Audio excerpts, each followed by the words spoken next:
pertama, Surströmming Swedia. Makanan berbau busuk biasanya dihindari oleh mayoritas orang. Namun beda cerita nih dengan di Swedia. Di Swedia ada ikan yang diawetkan dalam kaleng yang justru jadi makanan khas di Swedia, yaitu Surströmming.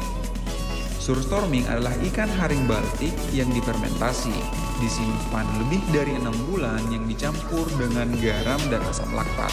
Dengan kata lain, ini adalah ikan busuk yang aman untuk dimakan. Fermentasi ikan haring Baltik ini sebenarnya menjadi salah satu kuliner tradisional di Swedia. Meski baunya tak sedap, tapi banyak wisatawan yang penasaran ingin mencoba Surströmming ini guys. Surströmming sering dimakan di luar ruangan sebab baunya bisa bertahan hingga berhari-hari jika di ruangan tertutup. Surströmming bisa dibeli di beberapa supermarket besar di Swedia. Namun ikan kaleng ini tidak bisa dijadikan oleh-oleh guys, sebab beberapa maskapai penerbangan melarang penumpang untuk membawa ikan ini. There's the nastiness. Oh my god. Oh! That's gonna be bad. So,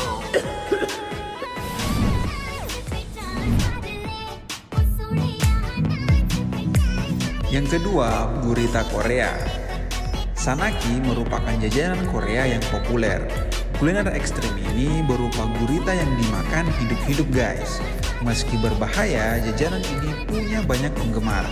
Tidak sulit menemukan sanaki di Korea Selatan. Kamu cukup menyambangi pasar seafood atau kedai yang menawarkan menu ini.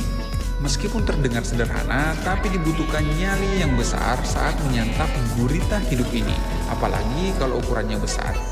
Sanaki tidak membutuhkan proses masak karena gurita ini disajikan utuh dengan tambahan minyak wijen dan taburan biji wijen. Sesekali sanaki dipotong kecil-kecil untuk memudahkan proses makan. Teksturnya yang kenyal dengan rasa sedikit manis bikin banyak orang Korea ketagihan guys. Gimana? Ada yang punya nyali nggak buat makan bayi gurita hidup ini?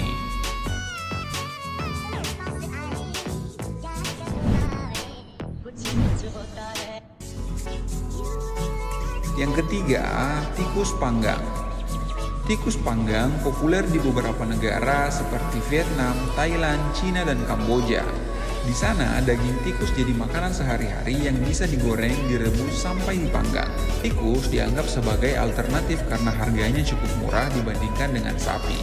Sejak dulu, tikus panggang dikenal sebagai jajanan kaki lima yang murah. Bahkan, kebanyakan tikus dijual dalam bentuk utuh lengkap dengan buntutnya. Jadi jangan kaget guys ketika jalan-jalan di beberapa negara tersebut akan sangat mudah menemukan tikus-tikus panggang di jajanan kaki lima.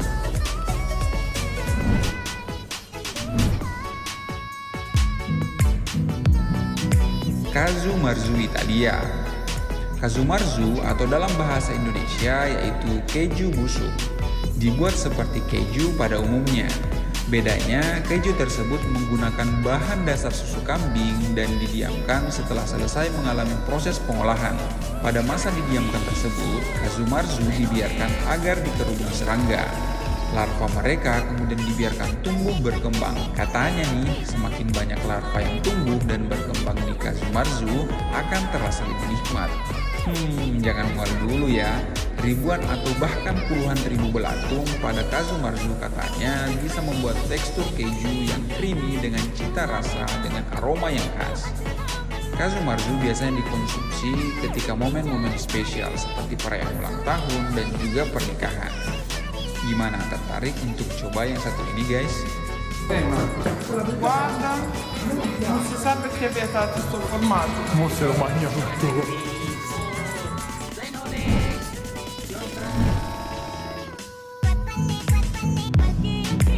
Yang tidak kalah ekstrimnya nih guys, di beberapa negara seperti Thailand dan Vietnam menyajikan daging buaya panggang. Meskipun terkenal sebagai hewan ganas, namun buaya ternyata menjadi konsumsi orang di negara ini. Tidak tanggung-tanggung guys, mereka menyajikan satu ekor buaya utuh untuk dijual kepada pembeli. Agak ngeri-ngeri gimana gitu guys.